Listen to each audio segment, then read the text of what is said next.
We're going to discuss variation functions now.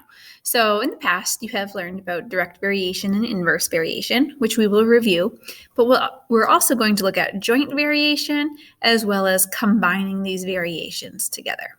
So the three underlined variations are formulas here that you want to have memorized. So for direct variation, it says that a value y varies directly as x.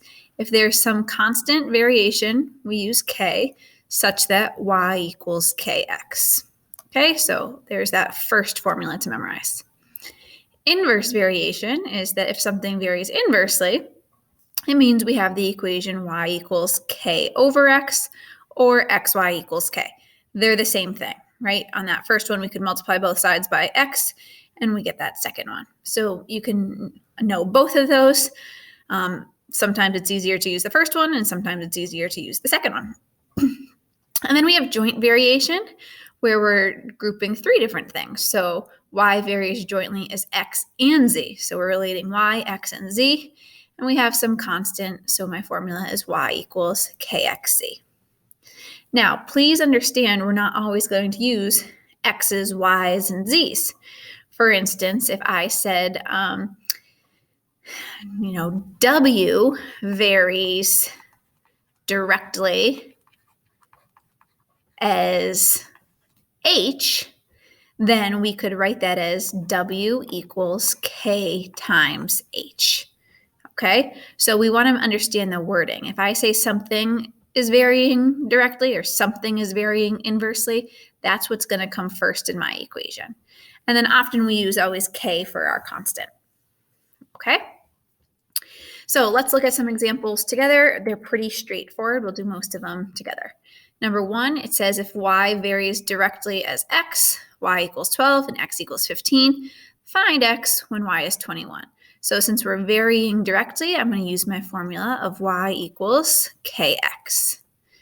Now we're going to go find that constant based upon the two values we were given. It says when y is 12, x will be 15.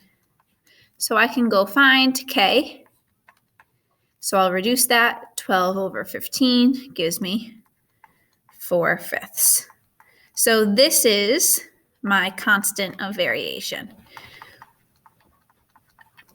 Okay, so if they ever ask what is the constant of variation, there you have it.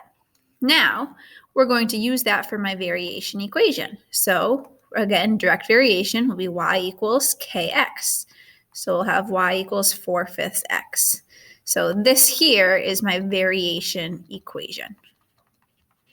Okay, so if I ever ask you what's the variation equation or the formula, there it is. You go find your k and then substitute that back in. Now let's actually use that to find x when y is 21. So we know y will be 21, and we'll put in 4/5 for k, and we're looking for x. So now to get x alone, we'll multiply by the reciprocal, and that gives us 105 over 4. So there's your answer. All right, now let's look at number 2. This is saying y varies inversely as x. So I'll start this and have you finish it. If y varies inversely as x, that means I'm going to either use this formula, y equals k over x, or xy equals k. It's your choice here. Okay? So what I want you to do is it says I know y is 3 and x is 4. So we can plug that into whichever formula you prefer to find your constant of variation. So plug those in to figure out what k is. Once you have k, go ahead and write the formula. Okay, number 3, this time it says the area of a triangle varies jointly as the base and height. So remember with joint variation, it was y equals kxz, where y varies jointly. Well, this time around, we're not using y, x, and z. We're going to use a for area, b for base, and h for height. So it says the area varies jointly as the base and the height. So there we have it. So we'll use those letters instead. So let's actually plug in our values. So that means we will have 100 equals, we don't know what K is, 25 and 8. Okay, so we can simplify that. 25 times 8 is 200. And so to get K alone, we'll divide both sides by 200. So we get 100 over 200 equals K, or 1/2 equals K. There's my constant. So what does that mean for my formula? We go back to plug that in for K. So A equals 1/2 B times H. And look at that. That is our formula for an area of a triangle, right? 1/2 base times height.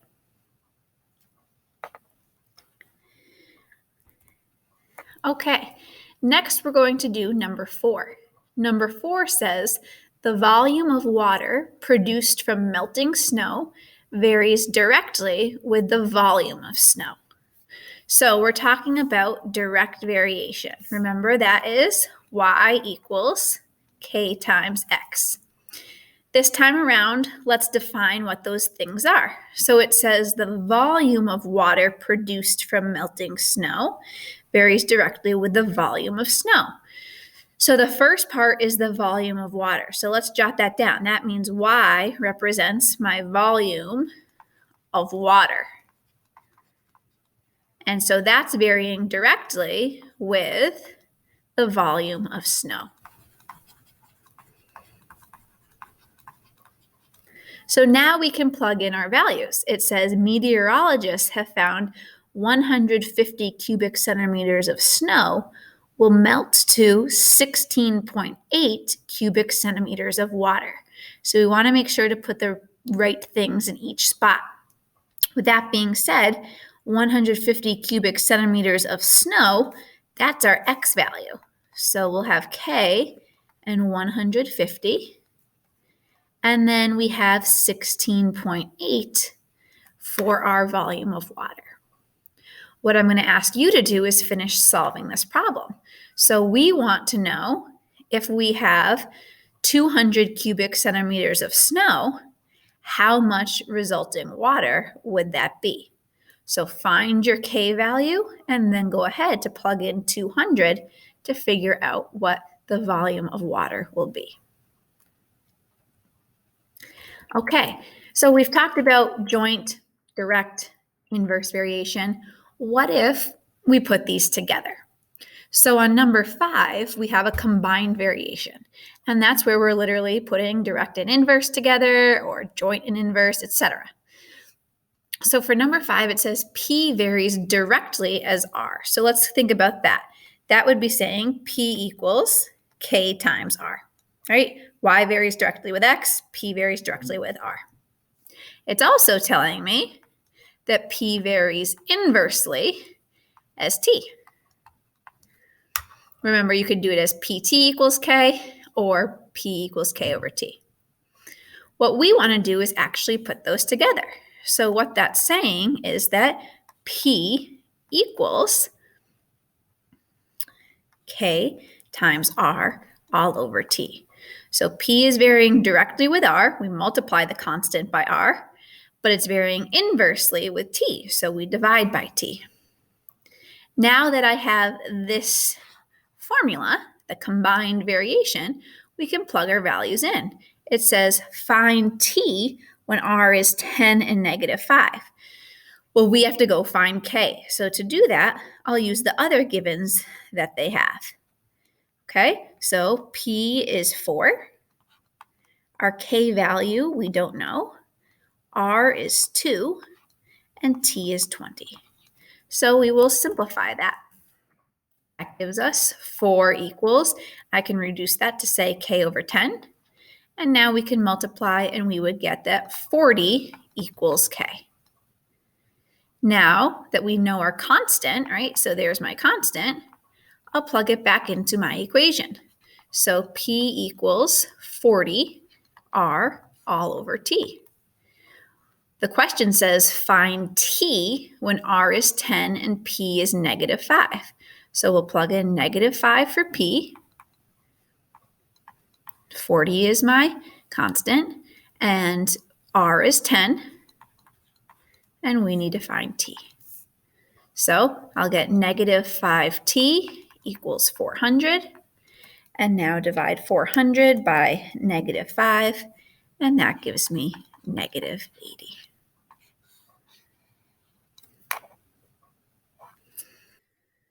So now let's look at our last set of problems. And our last set of problems are determining types of variation. So instead of finding our constants, instead of solving, we're determining, do I have direct variation, inverse variation, joint, combined, maybe no variation. So if I look at my chart here for number 6, I'm just determining whether it's direct, inverse, or neither. And the reason I'm not including joint or combined is because we're just dealing with two values, x and y.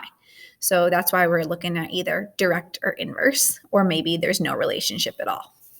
So if we take a look at this, okay, what's happening here is that we can just test them, okay? You have two options. You can analyze it a little bit, you could plot them, or we can test them. So remember, our direct variation is y equals kx, and our inverse is y equals k over x, or xy equals k, your choice. So if I was to test these, I would plug these in. So I would have a 2 for my first one for y equals k times 8. This would give me 1/4 equals k. So I would use that equation of y equals 1/4 x, and I would now test that second point. So that second point is saying, okay, well, if y is 4, I better get a 4 for x. Let's see if that's true. This would give me 4 equals 1. So that's false. So therefore, direct variation does not work for this problem. What if I tested inverse variation? Well, I'd plug in a 2 and an 8 for that first ordered pair, and I'd get 16 equals k. So it's saying my formula is y equals 16 over x. So we'll plug in the next point. Let's plug in 4 for y and 4 for x. Is that a true statement? Yes, that's true. Let's just double check the next few points. If I plug in a negative 2, I'd have 16 divided by negative 2. That does equal negative 8. If I plug in a negative 8 for x, I'd have 16 divided by negative 8, gives me a negative 2. So inverse variation works. If it didn't work, then we'd say neither. Okay? The last two problems I'm going to have you try on your own. What you need to determine is, do I have direct variation happening, inverse, joint, or combined? So keep in mind all of our different formulas, right? We have direct is y equals kx. We have inverse is y equals k over x, or xy equals k. We have joint, where that's y equals kxz. And then we have our combined, which can be putting any of those together. So think about those 4 scenarios and analyze if you think of what you think 7 and 8 should be.